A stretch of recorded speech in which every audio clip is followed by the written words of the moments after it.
falconer, things fall apart and the centre cannot hold. Mere anarchy is loosed upon the world. The blood-dimmed tide is loosed, and everywhere the ceremony of innocence is drowned.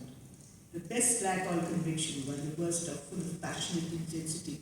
What more can we say about today's politics? This is 100 years after he wrote these words, but they still define the politics of today. So the best of literature captures the human spirit, and it captures you and me, and holds us bound to a certain kind of thought and process, which helps and enriches us all the time. And I will no longer feel as I felt one day. For 7 years, I didn't read a book, because when I went to rural India, I lived on very meager money and there was no lighting, and I couldn't read at night, so I stopped reading. The only time was 3 times a night, and there were these kerosene lamps. And I used to think, this is the falseness of all our premises, that I thought I shouldn't buy a book, because how can I buy a book costing so much money and the poor can't eat? So I hung on to it for a long time. And one day I was sitting with a woman in a bus, and I said to her, "Kahan ja rahi ho?" He said, "Nahi, main to matte ja rahi hu, main kaal karna ja rahi hu." She said, "गहने खरीदने जा रही हूँ।" "तू गहने खरीदने जा रही है?" I said, "हाँ, मैं तो पायल खरीद के ले आऊँगी।"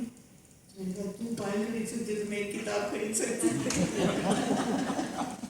So I said to myself, it's okay if I buy a book. She will invest in jewelry and I'll buy my book. So I think books have been a passion, a menace, because there are about 3 generations of books now to look after, and father, mother, grandfather, grandmother, aunts, uncles, everybody's books, sisters, brothers' books. Huge amount of books, some in Tamil, mostly in English. And the world is there. And old age now is not formidable for me at all, because I feel there are so many of my friends sitting on those shelves.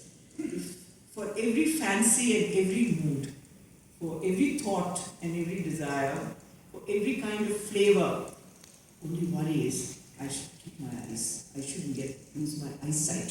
And the worry is not whether I will not be able to get friends from across all the shelves standing there, but will I retain my eyes or not? So old age brings that fear, but my friends sit on the shelves, and many of them are still waiting for me to say hello. Thank you.